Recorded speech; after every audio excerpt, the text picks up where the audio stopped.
El cementerio central no dormía. Aun cuando el tráfico cercano disminuía y la noche caía como una sábana húmeda sobre Bogotá, algo permanecía despierto entre los mausoleos. No era vida, pero tampoco muerte.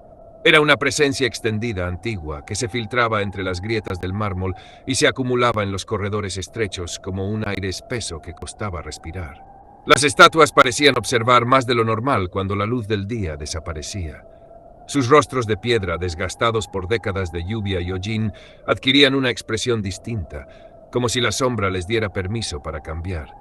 No se movían, pero algo en la posición de sus ojos sugería atención. Al fondo del complejo, más allá de los columbarios, existía una zona que casi nadie recorría. No porque estuviera prohibida, sino porque resultaba incómoda. Las personas que pasaban por allí lo hacían rápido, sin detenerse, con una sensación inexplicable de estar cruzando un límite invisible. Esa noche el aire estaba particularmente quieto. Ni viento, ni pájaros, ni el sonido distante de la ciudad. Solo el roce leve de algo que parecía arrastrarse bajo la tierra. Las lápidas más antiguas mostraban fisuras recientes, como si el suelo hubiera cedido apenas unos milímetros. Nada evidente, nada que despertara alarma. Sin embargo, para quien supiera observar, era claro que el terreno estaba cambiando, no hacia afuera, sino hacia adentro. Durante el día, los corredores del cementerio seguían una lógica clara. Caminos rectos, cruces definidos, salidas visibles. Pero cuando caía la noche, esa lógica se diluía.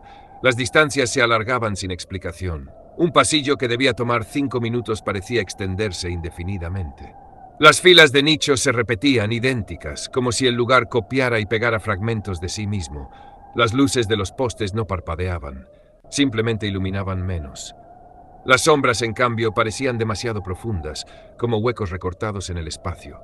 En uno de los sectores más antiguos, un corredor terminaba abruptamente en una pared que no figuraba en ningún plano. No estaba allí durante el día. Era de concreto gris, húmedo, con marcas de manos impresas, superpuestas en distintas direcciones. Las manos no parecían humanas del todo. Algunas tenían dedos demasiado largos, otras demasiados o ninguna uña. Quien se detuviera frente a esa pared sentiría una presión en el pecho, como si el aire se volviera más denso, un impulso inmediato de retroceder. Pero también una curiosidad oscura, porque desde el otro lado, muy suavemente, algo golpeaba, no con fuerza, no con urgencia, como si esperara. Los nombres en las lápidas comenzaron a desaparecer sin que nadie lo notara al principio. No era vandalismo, no había rayones ni restos de pintura. Simplemente algunas letras se desvanecían.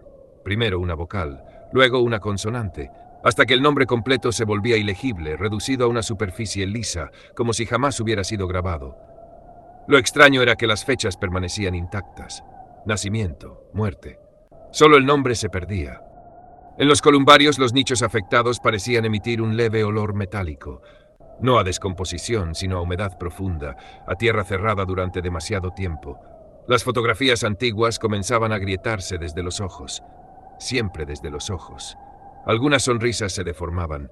Algunos rostros parecían cambiar de expresión. No era un cambio brusco, era gradual. Tan lento que solo alguien que visitara el mismo lugar varias veces notaría la diferencia.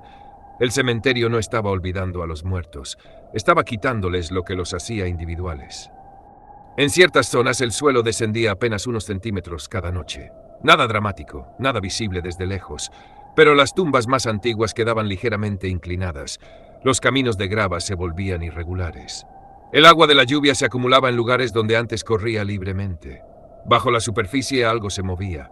No era un derrumbe, no era un animal. Era un desplazamiento organizado, como si el terreno respirara lentamente. Algunas raíces de árboles aparecían expuestas, retorcidas de forma antinatural, como si hubieran sido empujadas desde abajo. Los troncos crujían incluso cuando no soplaba viento. Los árboles no crecían hacia arriba. Se curvaban hacia el centro del cementerio, como si algo allí los llamara. No todos los silencios eran iguales. Había uno particular, profundo, que surgía pasada la medianoche. No era la ausencia de sonido, sino una presencia opresiva, como si cualquier ruido estuviera prohibido. En ese silencio los pasos resonaban demasiado fuertes. La respiración se sentía intrusiva. Algunos visitantes nocturnos, los pocos que se atrevían, describían la sensación de ser observados desde ángulos imposibles. No desde un punto específico, sino desde el espacio mismo entre las tumbas. Las sombras no seguían la dirección de la luz, se acumulaban en capas. En ciertos momentos la sensación era clara. Si alguien se quedaba quieto el tiempo suficiente, algo se acercaría. No para atacar, para reconocer. Los columbarios, enormes y silenciosos, comenzaban a mostrar cambios imposibles. Nuevos nichos aparecían donde no había espacio. Otros desaparecían sin dejar rastro. Las numeraciones ya no seguían ningún orden lógico. Algunos corredores parecían girar sobre sí mismos. Otros terminaban en ángulos que no coincidían con la arquitectura original. Las paredes exudaban humedad tibia, algo más denso. Las grietas formaban patrones repetitivos, similares a venas. Y en ciertas horas, al apoyar la mano contra el concreto, se percibía una vibración leve, rítmica, como un pulso. No todas las sombras estaban conectadas a un cuerpo. Algunas se movían de manera independiente, deslizándose por el suelo, trepando lentamente por las lápidas, desapareciendo detrás de una tumba para reaparecer en otro punto. No tenían forma definida, no proyectaban volumen, pero reaccionaban. Cuando alguien pasaba cerca, se retraían. Cuando el lugar quedaba vacío, se expandían. En ocasiones, varias sombras se reunían en un mismo punto, superponiéndose hasta formar una mancha oscura imposible, más negra que la noche misma. Allí, el aire se volvía irrespirable, y el suelo, blando. El cementerio central siempre había sido un lugar de memoria, pero algo estaba reorganizando esa memoria. Las tumbas más recientes comenzaban a mostrar símbolos que no correspondían a ninguna tradición conocida. No eran rituales ni marcas humanas. Eran formas abstractas, geométricas, grabadas desde adentro hacia afuera. Algunos mausoleos cerrados emitían sonidos suaves, no golpes, no lamentos. Más bien un roce constante, como si algo se desplazara por las paredes internas. Los ataúdes no se abrían. El lugar no liberaba nada. Lo acumulaba. Había un punto exacto donde todo convergía. No figuraba en mapas ni registros oficiales. No tenía monumentos ni placas.